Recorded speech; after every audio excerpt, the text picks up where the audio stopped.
Hello everyone. In this audio lecture, I'm going to talk about one of the most popular poems by Shukumar Rai in his Abul Tabul series, Baburam Sapure in original Bangla. Now, mostly the translators of this poem have translated the title verbatim from the original. So, therefore, uh, by some translators, it has been translated as Baburam the snake catcher, for some, Baburam the snake charmer.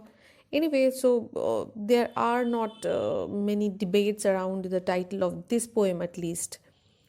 Now, this poem, Baburam Sapure or Baburam the snake charmer, is much more than only being a simple and funny poem. And the poem may be interpreted from three angles at least. Now, the first one, that is from an eco critical angle, this is a tirade against the indiscriminate killing of snakes, which obviously creates an ecological imbalance. The ignorance of men results in killing of snakes, both poisonous and the not so poisonous ones. The vicarious pleasure that the narrator derives in thinking how he or she could batter the innocuous snakes to death is perhaps a revelation of man's instinct for violence. The poem is, in a way, Ray's dig at the typical attitude of the so called Bhadralok in Bengal in his display of harshness to the unprivileged or underprivileged underdogs who readily submit to power and authority. Here in the poem, the speaker is a Bengali Babu. Now, this Bengali Babu stops Baburam, the snake charmer, in between his walk and asks him to give him a special type of snake. The snake can neither bite nor hiss. It also is ignorant of butting and whistling.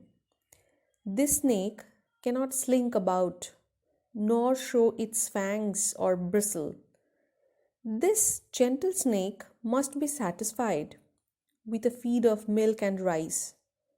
Now, can Baburam supply just such a snake as the Babu demands?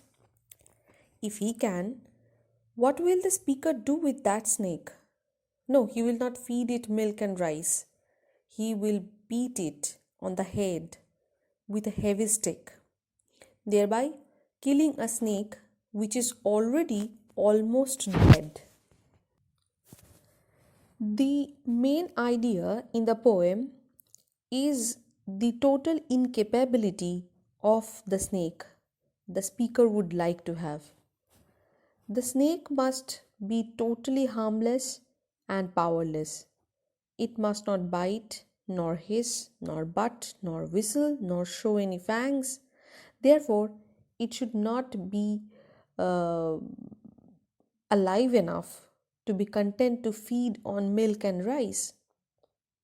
If this extreme form of docileness is available in a living snake, the speaker would safely complete its death by bashing its head. Now, apparently, full of this poem is full of childish laugh. This poem also has a distinctly satiric character. It satirizes through exaggeration the snake that can do nothing to show any sign of life. If it can neither bite nor hiss or move or not even open its teeth, it is also impossible for it to eat milk and rice. This means it is all but dead, and yet it is called alive. The poet is perhaps satirizing a totally impotent and passive person through the snake. Now, being written in 1919, Ray might be, according to some commentators, referring to the political climate of the times, and he was probably pointing out to the ineffectual native Indian entities, those whose token opposition to the British could be likened to the harmless snake in the poem. The type with no teeth, no hiss, no butt, no movement, no bristle. So, one such individual could easily have been Mahatma Gandhi, who in those times advocated non cooperation with the British government through non violence and peaceful resistance. This is the interpretation of some of the commentators. But the satire is more bitter on the cowardice of the speaker, who, afraid of normal living snake with snakish characteristics, seeks to avoid them completely.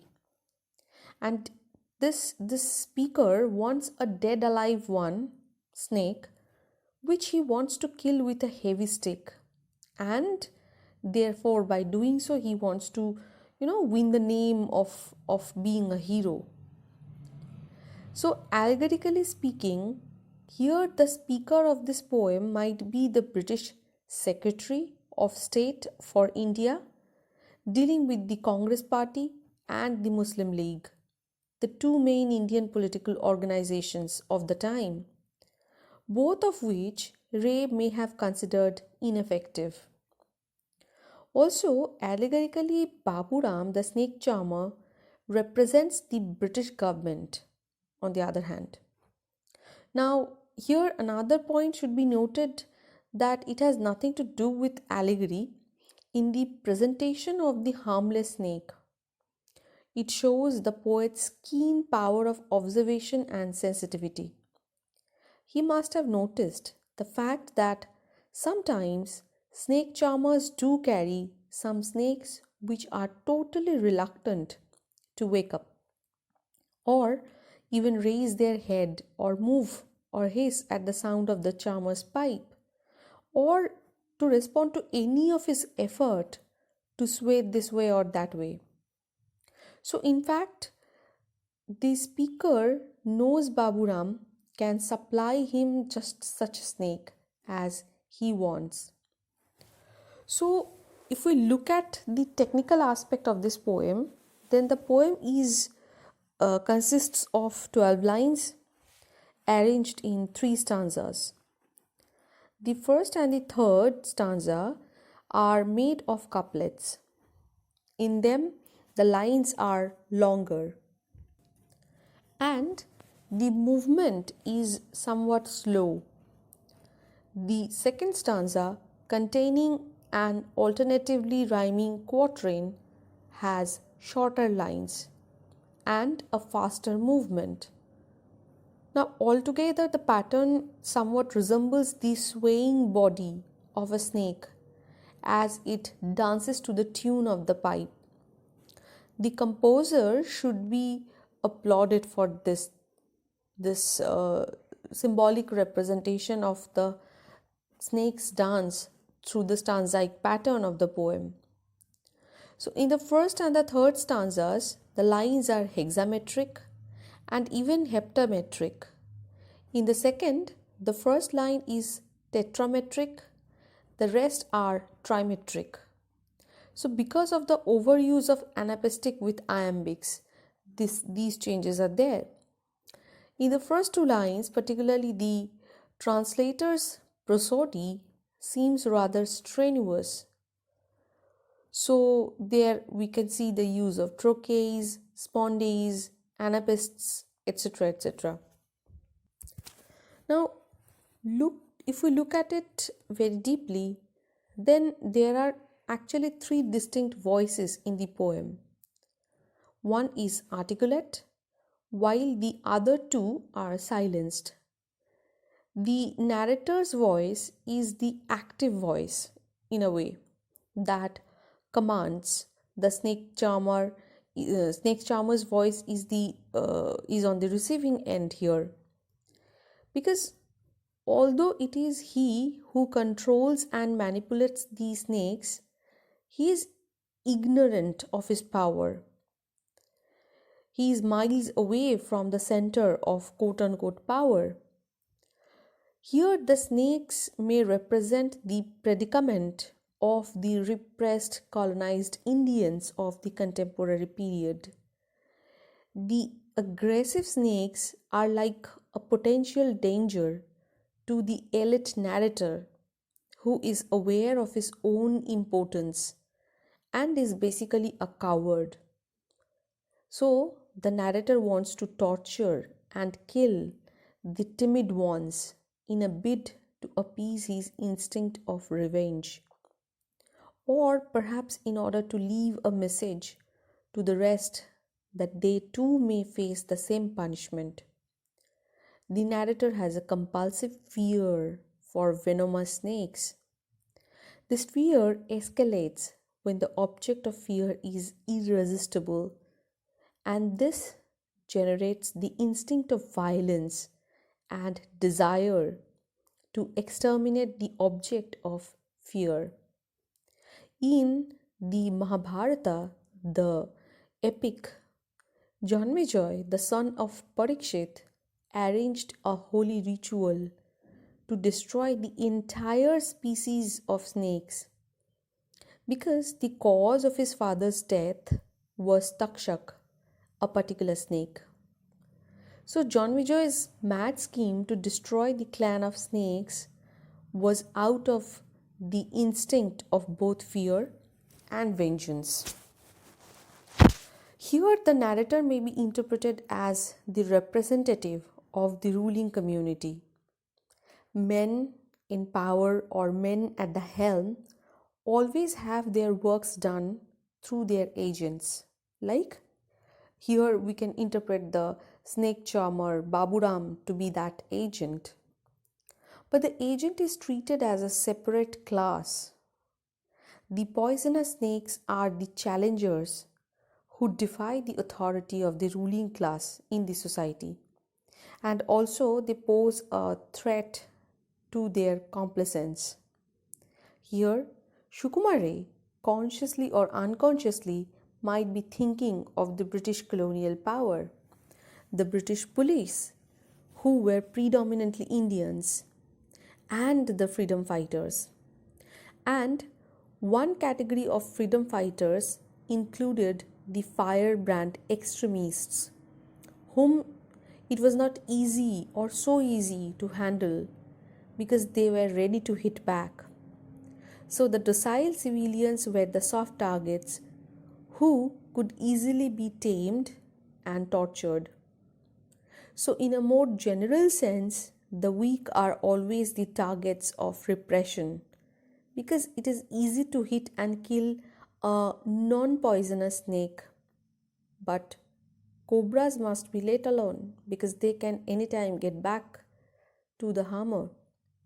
So, like the other poems that we have seen in this Abul Tabul series to be the social critique, here also the poet is seen to use the allegorical figure of speech to the best of its effect, where under the garb of light-hearted satire, light-hearted humor, he actually presented to us a very deep social condition of the contemporary India and Bengal in particular. Now, if Baburam is rather a passive character because it is the narrator who speaks, and as readers we can only guess Baburam's reactions, it is possible that, like the snakes, Baburam too is powerless and timid. So, unlike Baburam, who remains silent and is always at the receiving end, in another poem, originally titled as Kathburo in Bangla, The old woodman or Kathburo is proactive. As he shouts, the meanings understands none. He means that his apparently gibberish talks have meanings, although others do not understand them. The old man may not be referring to the same meaning as we would have done had we been speaking the same words. So, this poem, Kathburo, is the title of which is translated as the old woodman. Buro is old man in Bangla. Here, the protagonist of the poem is an old man. He is proved so by his bald head, and the illustrations also shows his white mustache and following beard. His preoccupation with the various types of wood which he classifies and draws graphs and charts of is presented through the poem. The old man wants to teach others the mystery of different types of wood with knots or holes in them, and to complete his researches, he has literally chewed and tested them. So, no wood's character is unknown to him. He is indeed the old woodman with perfect knowledge about the nature and ingredient and taste and stamina of all types of wood. Now, if we look at the main poem, here the morning is getting into noon. The sun is very hot, but the woodman in the open place is busy sitting and licking a piece of wood boiled in hot water. He sings moodily and mumbles words at the same time. With his bald head, he is the wisest man ever existing in this world. He mutters his great discovery about the holes in the wood. It is only he who knows these holes are caused by cobwebs in air. He has tried to teach others this great lesson, but nobody has paid any heed to his words. He is disgusted with the ignorant and pretentious people around him, who has no interest in listening to the profound connection the wooden holes have with the moonless nights. But he is indefatigable, and he goes on drawing graphs and charts and writing formula in proof of his theory. The woodman divides the wooden sticks on the basis of analysis of their characters into several types such as tasty, tangy, those hard to savor. He also makes noise by clapping two wooden sticks together. He declares like a confident champion that he knows all the secrets of wood of all kinds, their tricks, their villainy, their wiles and woos, and ills and smiles. In a major classification, he has put wise wood on one side and the ignorant on the other. But he thinks his greatest discovery is the direct link between the holes in the wood and the cobwebs in the air. This poem is a poem of 40 lines. It is written in quatrains, rhymed ABCB. There is only one exception to it in the penultimate quatrain, which is rhymed ABAB. In lines 25 to 28, we have both anaphora and polysyndeton to give a positive flow to the verse. There is interrhyming in he is twice as wise and alliterations here and there. for example, wooden woos, wooden vials. It would be, however, hard to justify beaming wooden smiles as an oxymoron. So, the basic rhythm and meter of this poem is iambic tetrameter. So, this poem can be appreciated on two levels: one, external or surface level, two, allegorical level. So, let us start with the first step, which provides us an odd and laughable picture of an old bald woodman who has, by obsessive and industrious study, specialized in the knowledge about wood of all varieties. Through strange research, the odd fellow has made the invention that the holes in wood, which are always there, are caused by cobwebs in the air.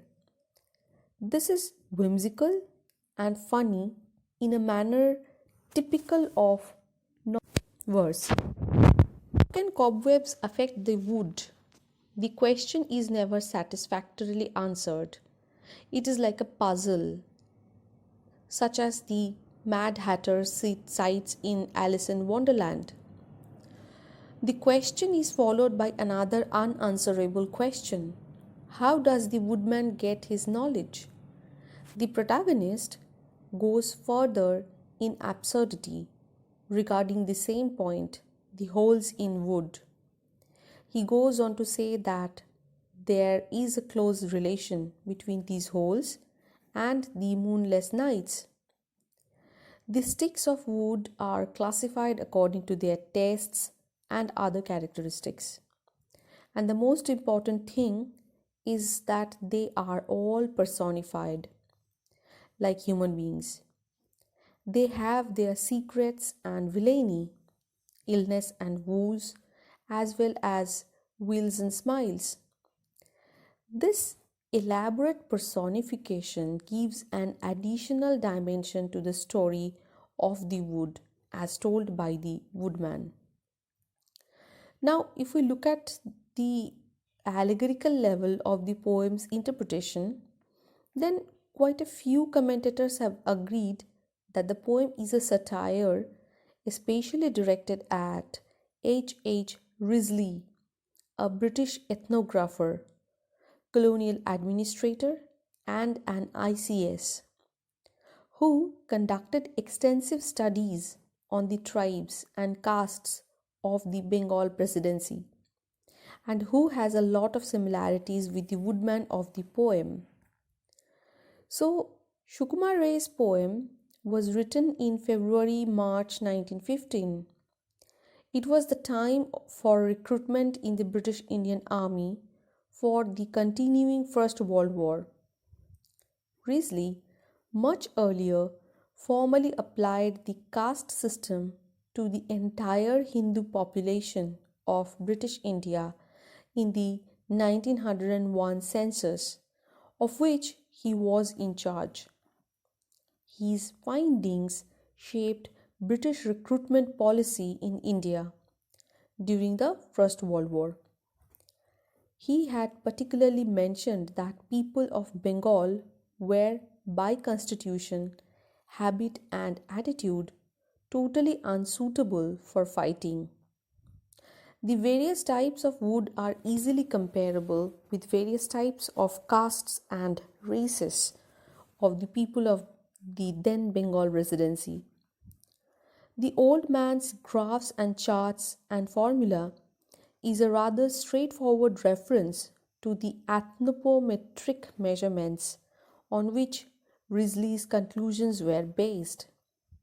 Moreover, the Sanskrit word for wood is kashto, where the last O is not stressed. So it can sound very much like caste, and Sukumar had thought about it. For in the last line of an omitted couplet, he had written that Kat was called Kashto, and it was very unjust. To Sukumar Ray, with his keen sensitivity to sound of words and double entendre of words, it would be a pleasant game to think of the two punning words caste and kashto side by side. Therefore, it seems certain that the Old English man of castes is the woodman, who deals with kashto or cart. The old man of the poem is meant to represent reason. Now, if we look at particular expressions like donkeys are stone blind, these may be pregnant with multiple meanings, and we start questioning the identity of these donkeys. Sukumar Ray perhaps deconstructs the word donkey, goes beyond its surface meaning. And maybe he was referring to the wise donkeys, or perhaps we may discover a covert political insinuation in this expression. So, blindness may suggest our ignorance and callousness, and it may suggest that we are invariably blind about our shortcomings. Our perception of truth or reality is always one sided, although we always vociferously proclaim the infallibility of our perception and quarrel that others are wrong, and in a sense, the donkey element in human beings is strong. The donkey is a beast of burden, and human beings in general are no better. Moreover, the correlation between the donkey and foolishness is an arbitrary construct. So, the wood here seems to be the central puzzle of the poem. Meaning can refer to an indefinite number of other meanings. Wood may suggest sterility or dryness or a state of lifelessness. So, when a tree is dead, it gets converted to a dry wood. And the smell perhaps suggests the smell of death. Now, in the Indian context, believed only by a section of Hindus in India, Akadoshi is the 11th day of the lunar fortnight, and traditionally it is an auspicious lunar day. So, during every Akadoshi night, the wood hole increases, and in every single wood, the wood hole is different in shape and smell. Some of them are untamable and restless, but the old woodman knows the key to every puzzle.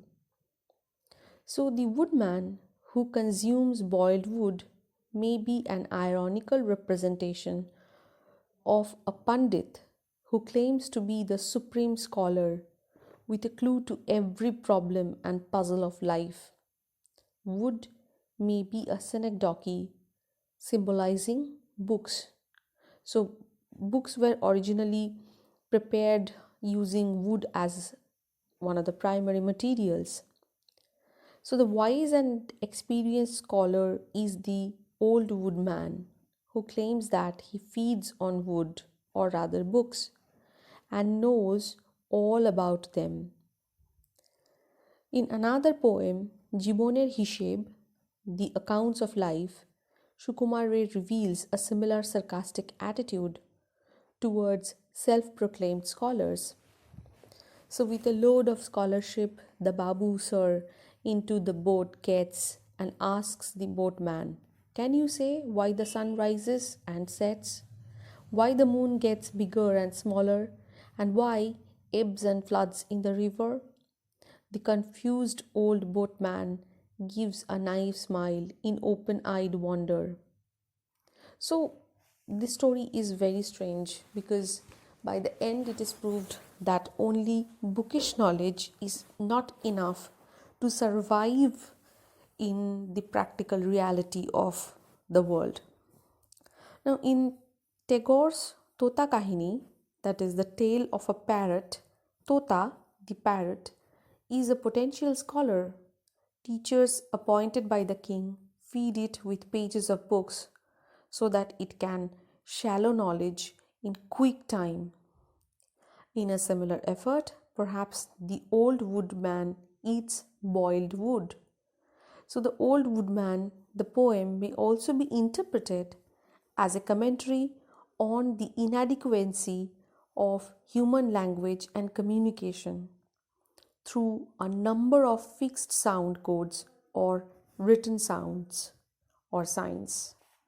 So, these are two most important poems in the Abul Tabul series that you have in your syllabus, and as you can see that both the poems are very rich in their use of allegory or other forms of figures of speech, by using which Shukumar Ray has been very successfully able to encode the message or the criticism that he wanted to direct upon the people of the contemporary period, and presenting to us with a very charmful use of rhyme the pathetic condition of contemporary India and Bengal. So, this is my brief discussion of the two poems. Thank you. If you have any question, please let me know. Thank you.